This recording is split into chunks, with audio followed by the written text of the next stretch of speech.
Right, let's get started on our phonics straight away. So on step 1 of our phonics pathway, we always think about saying and reading, so reading the graphemes and saying the phonemes. So can you have a look at these cards that we use in school and think about what the phonemes are and what the rhyme is that goes with them? I wonder if you could shout them out for me.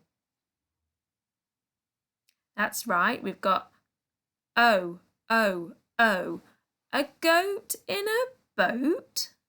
And we've also got O, O, O, blow the snow. Make sure you're doing your actions with them as you're saying them. So still on step 1 of our pathway, I wonder if you can read these graphemes and spot that it's a digraph and then say the phoneme that is being made. So the grapheme that we've got here, we've got an R and an A together. So together, all their letter names are an O and an A because we need to start to begin to use these now. I'm thinking about the beginning of year 2. So when we put the O and the A together, what is the digraph that they are making? I wonder if you could shout it out loud for me. I wonder if you could have a go with your best handwriting at writing that digraph. Now you can join these up together if you would like to, if you want to have a try getting ready for year 2, or you can just write them without joining them if you want to. I wonder if you could show somebody in your family how super you are at writing these. Right, what I would like you to do now is I would like you to read these words, and they've all got the O phoneme in them, so I'd like you to read them, and then I want you to decide whether they are real or fake. So we often think about our games that we play in phonics, and we think about trash or treasure, or we use ob or bob. But I want you today to think about, are they real words? Have you heard these before? Could you say them in a sentence? Or are they made up words? So you can pause this video right now and you can go through each of those words for me. Right. Now, the reason that we are focusing on this digraph today is because we are going to meet the O family.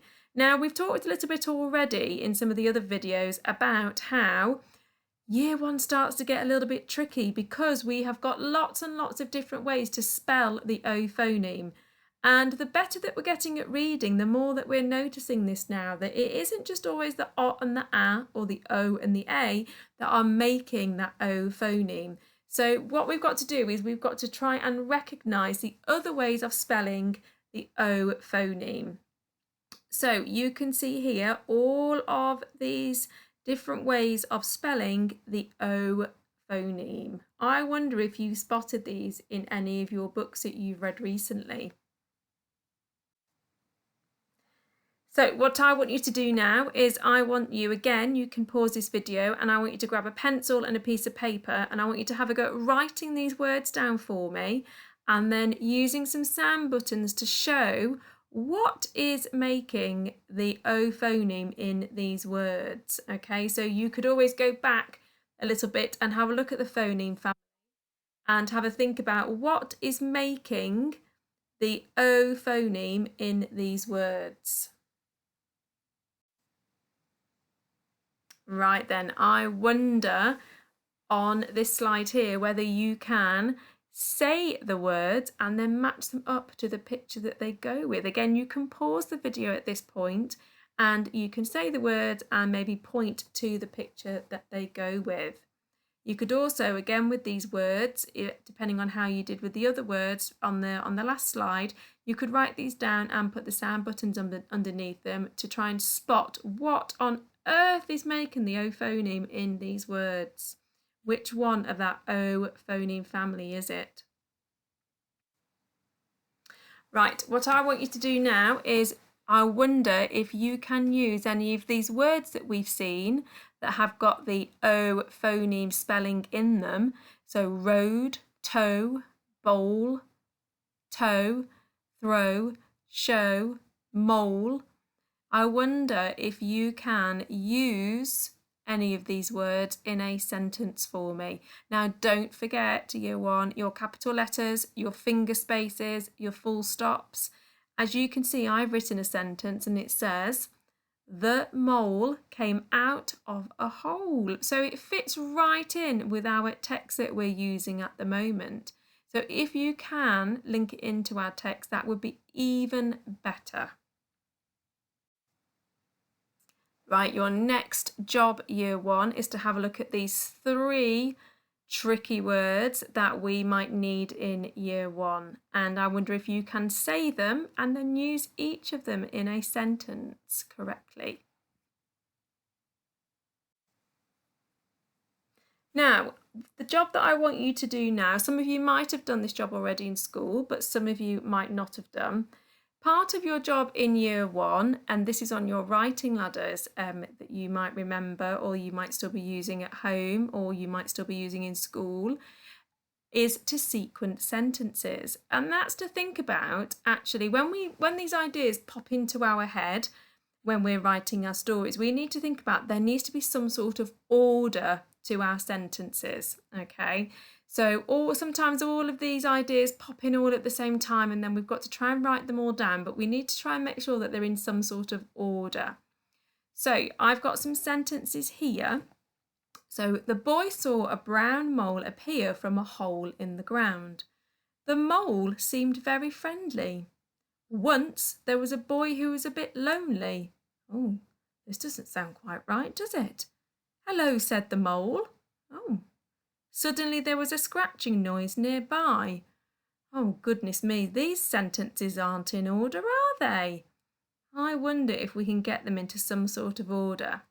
Now, I seem to remember that a good way to start any story or any part of my ideas of a story is once. Once there was, or once upon a time. So I can see straight away that there's a sentence that I might use to start my ideas. So once there was a boy who was a bit lonely. That sounds like a good place to start. Then he hasn't met the mole yet. And something happens before he meets the mole. Oh yes, suddenly there was a scratching noise nearby. I expect that will be the mole coming out of his hole. So, once there was a boy who was a bit lonely. Suddenly there was a scratching noise nearby. Now let's see what could come next. Something's got to come out of this or come near this scratching noise. So, what about the boy saw a brown mole appear from a hole in the ground? That sounds like a good idea. So in fact, we know that it's a mole now that's been making the scratching noise. That makes sense to me. So once there was a boy who was a little bit lonely. Suddenly there was a scratching noise nearby. The boy saw a brown mole appear from a hole in the ground. Now, I wonder what would come next. I've got 2 sentences left. So, hello, said the mole, and the mole seemed very friendly. Now, for this to make sense, we've got to think about why does the mole seem friendly? So I think that the mole has got to say hello first of all. So let's see if that would make sense. So, once there was a boy who was a bit lonely. Suddenly there was a scratching noise nearby. The boy saw a brown mole appear from a hole in the ground. Hello, said the mole. The mole seemed very friendly. Oh, goodness me, a little bit of thinking time, but I seem to have got those in order. It's always really important, year one, that you go back and you think about whether your ideas and your sentences are in order and they are starting to make some sort of sense. Always a good idea to do that. So, your mission now, year one, I wonder if you could pause this video at this point and have a go at putting these sentences in order for me. I wonder if you could make some sense and turn this into another part of our story. Good luck!